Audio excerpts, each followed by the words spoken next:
¿Quién tiene ganas de gritar de emoción? Porque ya es viernes.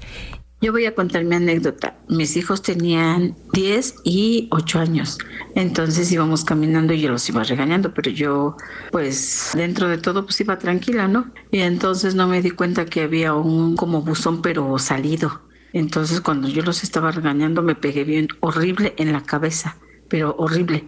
Y hoy sentí muchísimo coraje y entonces los empecé a regañar, pero más mal, ¿no? Y me dijo el mayor, oye, no te pases, dijo, te estás desquitando de que tú solita te pegaste. Y la verdad, pues sí, yo ya no me aguantaba el dolor, pero también la risa, porque me dijo, no te desquites con nosotros. Sí, los niños se percatan perfectamente de todo y la verdad es que uno a veces en esa situación en la que podemos estar en el rol de autoridad, ¿no? De pronto no nos percatamos de que a veces usamos a los niños de bote de basura. Porque por un lado tenemos razón en corregirlos, pero por otro lado las cosas que nos pasan en la vida hacen que de pronto se nos pase la mano en ponerle mucha más energía y mucha más intensidad. Y te agradezco mucho que hayas mandado tu audio, porque pues en un día como hoy, en viernes, que estamos como en la intensidad de las cosas, me queda claro que tu audio tiene que ver con aquella publicación en donde yo les decía, comparte alguna experiencia en la que tu hijo no te haya hecho reír mucho, ¿no?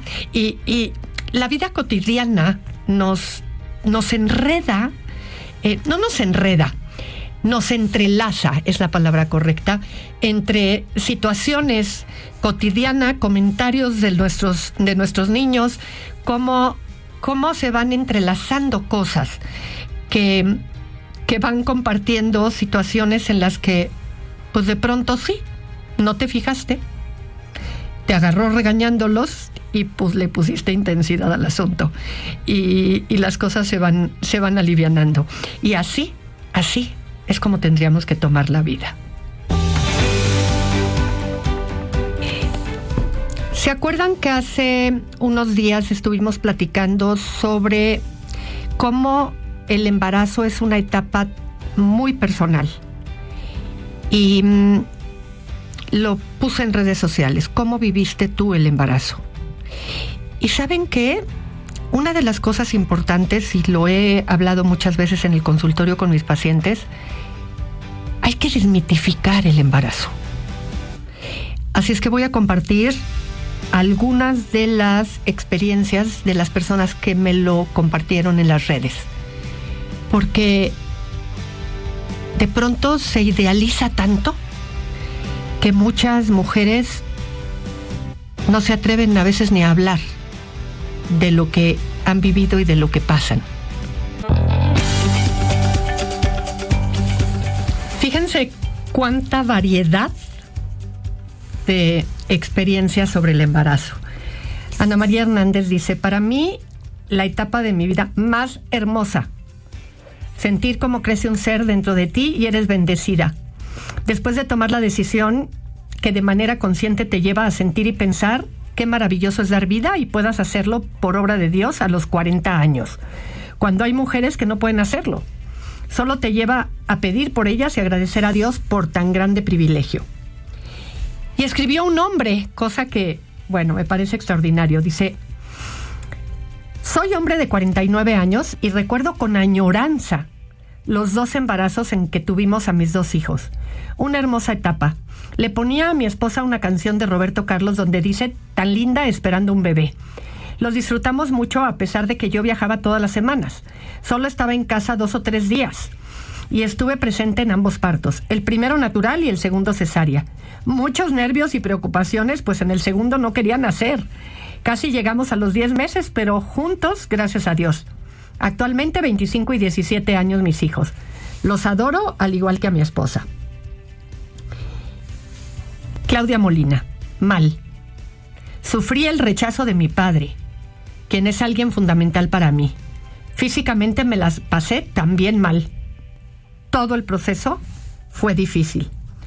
Hortensia Falcón, muy grande la barriga, que no tenía ganas de hacer nada y al final tronó mi matrimonio. Escogí mal hombre. Ahora soy feliz con mi hijo y mi hija ya es mamá y lo estoy disfrutando al máximo. Alejandra, mi primer embarazo fue horrible. Me sentía muy deprimida y con el qué dirán de la gente. De mi segundo hijo todo fue muy diferente. Me sentí muy bien, estuve con mi esposo y pude seguir trabajando, cosa que del primero no pude hacer. Y el papá de él me dejó sola. Eri, mi hija es mi mejor regalo. Desgraciadamente también viví rechazo por parte de mi madre. Fue una etapa que me sentí muy sola, pero ahora con mi nena somos muy unidas. Bueno, es una bebé de casi 3 años. ¿Cómo van cambiando las experiencias? Pau, fue una etapa difícil, mis 3 embarazos. Fui mamá muy joven. De mi primer bebé, su papá no estuvo presente. Del segundo bebé, tuve un accidente cerebrovascular y estuve delicada, tenía 5 meses de gestación. Y del tercero, no sabía nada hasta que me comenzaron las contracciones. Fue difícil, pero nunca me rendí, al contrario, saqué fuerzas no sé de dónde, pero hoy disfruto de mis hijos. Y bueno, siguen los mensajes. Edith, yo lo viví triste, estuve enferma en hemodiálisis, pero mi mamá se dedicó a cuidarme. Vean todo el contraste de lo que son los embarazos. Betsy dice, maravilloso, mi primer embarazo fue a los 24 y el último a los 45.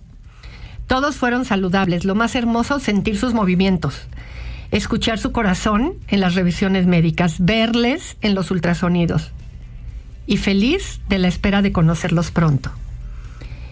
Margaret, difícil, trabajando. Lu, fue la peor etapa de mi vida, me sentía fea y gorda, nada me quedaba. El papá de mi hijo siempre me decía que me veía hermosa y hasta sentía que se estaba burlando porque a cada rato me decía lo mismo y besaba mi vientre. Hoy ese pedazo de cielo tiene 17 años y es mi mayor tesoro. El contraste de la vivencia del embarazo con después ya la presencia de los hijos. Pero sí hay esta experiencia de cómo los embarazos se pueden vivir tan diferentes, de tan diferente manera, ¿no? Y cómo el ambiente alrededor, el rechazo que puede haber de la pareja, el rechazo que puede llegar a haber de los padres, que pueden llegar a sentirse decepcionados ante un embarazo que no esperaban en ese momento, y de esta experiencia tan personal, independientemente de cómo lo viva la persona que está cerca de esta mujer embarazada. Así es que sí, es un embarazo en solitario. Hace un par de días hablábamos de las pantallas. Hablábamos de celulares, tabletas, en fin, todo. Y me llamó mucho la atención las respuestas que daban, porque por un lado me decían, ay, me cuesta mucho trabajo, qué difícil controlarlas. Y por el otro lado, me decían estar de acuerdo con todo lo que las tabletas y las pantallas en general provocan en los niños y en los adolescentes. Pero curiosamente, ¿quiénes le dan a los niños las pantallas? Ustedes. Los papás son los que les facilitan las pantallas a los niños y a los adolescentes. Y son, a su vez, los que se quejan del gran problema que son las pantallas y los celulares en las vidas de sus hijos. ¿No resulta una ironía?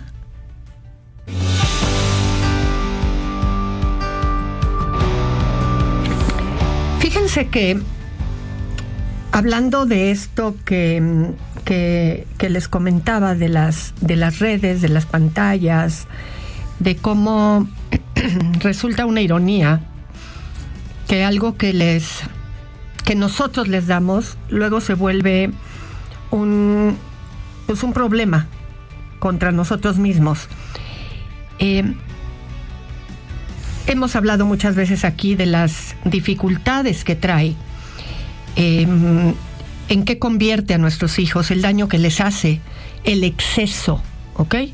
No estamos peleados con las pantallas, estamos peleados con el exceso de las pantallas.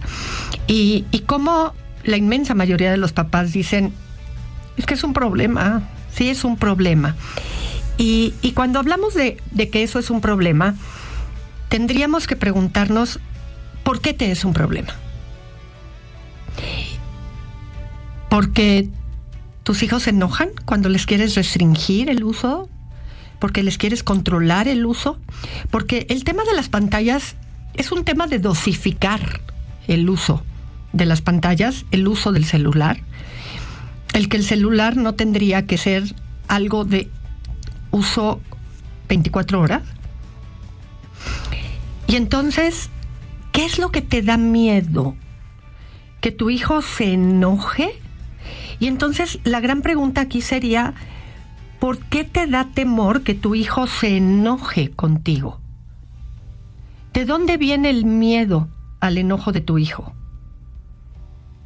¿Qué te pasa a ti como adulto por pensar que tu hijo se enoje contigo cuando tú tienes o cuando tú haces algo que a tu hijo le molesta, pero que sabes que lo tienes que hacer porque tienes el criterio de un adulto para saber lo que es lo mejor para la educación de tu hijo? Y entonces, ¿qué pasa? ¿En qué tipo de papás nos hemos convertido que hoy pensamos que si mi hijo se enoja conmigo, yo soy quien tengo sufrimiento, quien entro en una sensación de vulnerabilidad ante el enojo de mi hijo? ¿Qué te pasa a ti frente a eso?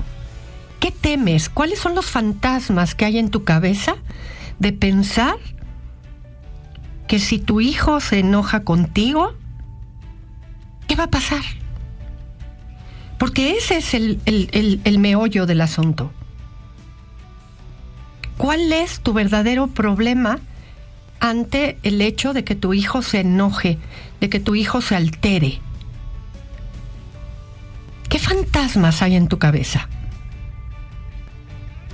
Porque la mayor parte de las veces es que no quiero que mi hijo se enoje, es que no quisiera, es que doctora no sabe cómo se pone. ¿Y qué? ¿Qué despierta en ti? Recuerda que toda emoción se diluye y que toda emoción acaba por acostumbrarse tu hijo a saber que habría un tiempo determinado para el uso de las pantallas, que habría un tiempo determinado para jugar y que ese tiempo va a llegar. Y así como llega, se va a terminar. Y que hay muchas otras cosas que tiene tu hijo para poder divertirse. Entonces, si hay un daño claro, porque le distorsiona a tu hijo la percepción de la diversión, y por lo tanto nada le va a parecer bueno, divertido, agradable, disfrutable, más que el videojuego, y eso le va a hacer la vida más difícil, porque entonces no puedes tomar control sobre esa circunstancia. Algunos papás me respondieron ante estas publicaciones, yo me armé de valor y ya se lo quité. ¿Qué te falta a ti para poderte armar de valor? Para poder retirárselo y hasta que veas que tu hijo ya tiene una percepción sana de las cosas, entonces devolvérselo. ¿Qué? ¿Qué es lo que te pasa a ti? Porque es algo que te pasa a ti como adulto, no lo que le pasa a tu hijo. Procuren este fin de semana convivir con sus hijos. Ligero, divertido, hacer alguna actividad juntos, dejar de lado un poco las cosas densas, los regaños, las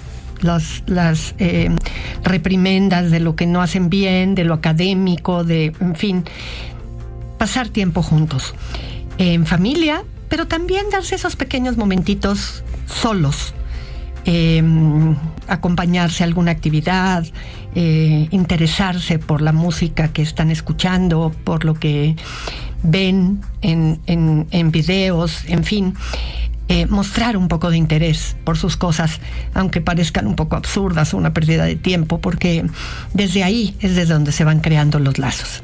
Y bueno, nos escuchamos nuevamente aquí en Más de Chayo Contigo. Yo soy Chayo Busquets.